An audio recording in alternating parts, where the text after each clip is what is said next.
Shalom అలైకుం, shalom అలైకుం, shalom అలైకుం. Every believer is a wall of God. ప్రతి విశ్వాసి క్రీస్తునందు ఒక గోడై ఉన్నాడు. Every believer is a wall of God. Dam ఈ వాటర్ ప్రిజర్వ్ చేయడానికి, ఈ నీరు బయటికి వెళ్ళకుండా కింది గ్రామాలు కానివ్వండి, ముంపు కానివ్వండి ఉండటానికి ఇక్కడ పెద్ద ప్రొటెక్టివ్ వాల్ కడతారు.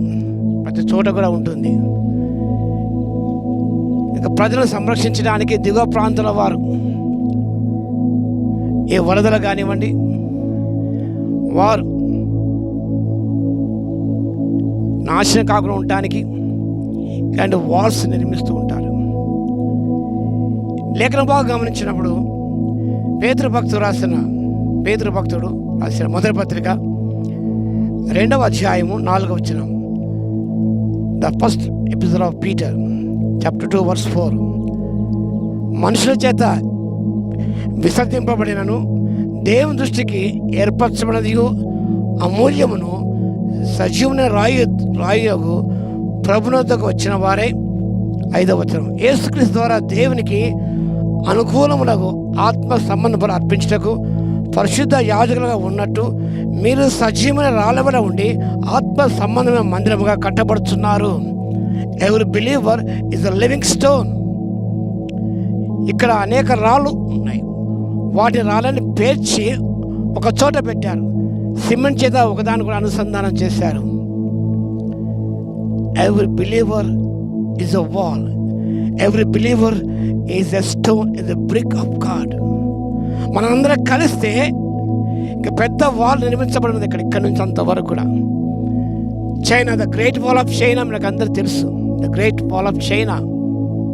ఒక్కొక్క రాయితో మరొక రాయి, ఆ రాయితో మరొక రాయి అనుసంధానం అతికించబడినప్పుడు, కలపబడినప్పుడు పెద్ద ప్రొటెక్షన్ వాల్గా మారుతుంది. ప్రపంచంలో ఒక వింత great wall of China. It is the beauty of China. Every wall is a beauty of God. Wall symbolizes beauty. దేవుని యొక్క అందాన్ని సూచించేదిగా ఉన్నది. ప్రతి క్రైస్తవుడు, ప్రతి విశ్వాసితో అతుకబడినప్పుడు, ప్రేమ చేత అతుకబడినప్పుడు వారందరూ కలిసి ఒక గొప్ప గోడగా తయారవుతారు. పరిశుద్ధ మందిరముగా తయారవుతారు. ప్రతి సజీవమైన రాయి, మూడరాయి యేసుక్రీస్తు ప్రభువు.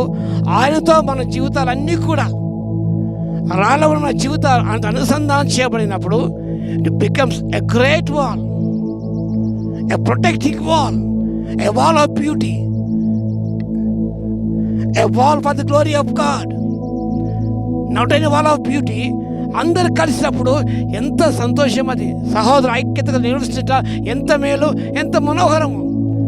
When believers dwell together, knit together, they bring glory to God.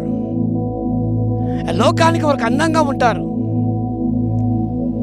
కాబట్టి మనమందరం కలిసి ఉన్నప్పుడు, ఐక్యత ఉన్నప్పుడు, కుటుంబంలో భార్య భర్త బిడ్డలందరూ ఐక్యత ఉన్నప్పుడు it gives beauty to others. ఎంతో అందంగా ఉంటుంది. Wall of glory. మనమందరము కూడా ఐక్యత ఉన్నప్పుడు దేని మహిమను మనం చూపించే వారుగా ఉంటాం. ఎవరంతా వారే ఉన్నప్పుడు ఎలా దేని మనం చూపించగలం, ఎలాగ గోడగా మారిపోగలం, ఎలాగ మందిరముగా మనం మారిపోగలం? అసాధ్యమైన విషయం. సౌల్టర్ క్రిస్టియానిటీ ఈజ్ బ్యాండ్. ఒంటరిగా ఉండి ఏం చేయలేం మనం.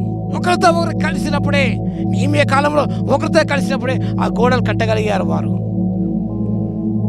కాబట్టి ప్రతి విశ్వాస ఒక సజీవుని రాయి, ఆ సజీవుని రాళ్ళు మనం అందరం దగ్గరకు వచ్చి యేసుప్రభు అనుసంధానం చేయబడినప్పుడు మనం అందరం కూడా ఆత్మ సంబంధం మందిరముగా మనం కట్టబడుతున్నాము. విశ్వాసులందరూ ఆత్మ సంబంధం మందిరం కట్టబడినప్పుడు what a beauty it will be. ఎంత ఆకర్షణీయంగా, ఎంత అందంగా ఉంటుంది, ఎంత మనోజ్ఞంగా, ఎంత మనోహరంగా ఉంటుంది. దేవునికి మహిమ కలుగుతుంది. అందరూ కలిసినప్పుడు ఒక ప్రొటెక్ట్ ఈచ్ అదర్. సాతాను చేతుల నుండి మనం వారు రక్షించుకోగలం, మనం కాపాడుకోగలం, మందరం భద్రం చేసుకోగలం. when you come together as a wall, ఒక గోడగా ఉండటానికి, అందరం కలిసి ఉండటానికి మనం మనసును వ్యక్తీకరించి, ఇష్టాన్ని వ్యక్తీకరించి ప్రభుత్వ అనుసంధానం చేయబడినప్పుడు నిజంగా will become a beautiful wall for the glory of God, will become protecting for generation together. కాబట్టి ఆ రీతిగా మనం ఒక మంచి అందమైన మందిరంగా కట్టబడడానికి పరిశుద్ధాత్మ దేవుడు తన ఆత్మ సాహిత్యం మెండుగా దయచును గాక. ఆమేన్. ప్రార్థన చేద్దాం. మా గణ మహోన్నత యేసయ్య మీకు స్తోత్రుడు. ఆయన మీరు ముఖ్యమైన ములురాయి తండ్రి. మీ సజీవులు రాలేవడం ఉండి ఒకరితో ఒకరితో ఐక్యతతో సఖ్యతతో ప్రభు అనురాగంతో అనుసంధానం చేయడం మీతో కలిసి ఉండకు తండ్రి కృపత ఇచ్చే ప్రభు. మీలో ఇమిడి ఉన్నప్పుడే తండ్రి, మీలో అంటు కట్టబడినప్పుడే, మీరు అనుసంధానం చేయబడిన ఆత్మ మందిరంగా కట్టబడుతున్నాం. అప్పుడు that will bring you glory and honour, that gives beauty to the whole world, that gives hope to each and every person. ప్రభువా, అలాంటి కృప అందరూ ఇవ్వగలందుకు మీకే స్తుతి స్తోత్రాలు చెల్లించుకుంటూ యేసయ్య నామమున ప్రార్థించి వేడుకొంచున్నాము తండ్రి. ఆమేన్. మన తండ్రి అయిన దేవుని యొక్క ప్రేమయు, మన ప్రభువును రక్షకుడైన యేసుక్రీస్తు యొక్క కృపయు, పరిశుద్ధాత్మ యొక్క అన్యోన్య సహవాసం మనందరికీ సదాకాలము తోడై ఉండును గాక. ఆమేన్.